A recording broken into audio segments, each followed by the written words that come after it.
তোমরা তো জানোই আমি বাড়ি এসেছি, তোমাদের জানিয়েছিলাম।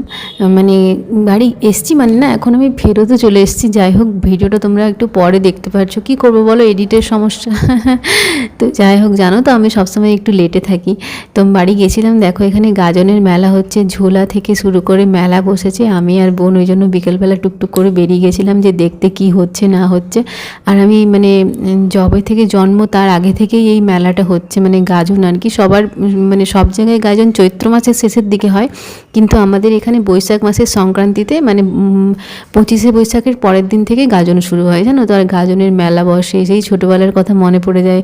কত মানে ঘুগনি খেয়েছি মেলাতে, জানো, ঘুগনি, ছোলা সিদ্ধ। তখন না 1 টাকা 2 টাকা করে পাওয়া যেত। এখন বাবা 1 টাকা 2 টাকার যে কোনো মূল্যই নেই।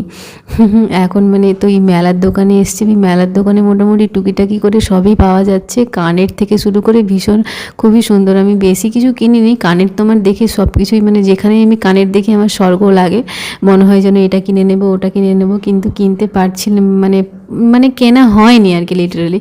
আর এত ভিড়, তো সেই জন্য ভাবলাম কী কী করলাম না করলাম টুকটুক করে তোমাদের সাথে শেয়ার করি। আর এসছি গাজনের মানে গাজনের মেলাতে আমি 2 দিন ছিলাম মোটামুটি, তারপরে বাড়ি চলে এসেছি। খুবই ভালো কাটলো এবছরটা মেলাটা। তোমাদের কোথায় কোথায় গাজন, এরকম গাজন মেলা হয়, শিবের গাজন হয়, তোমরা জানাতে পারো আমাকে।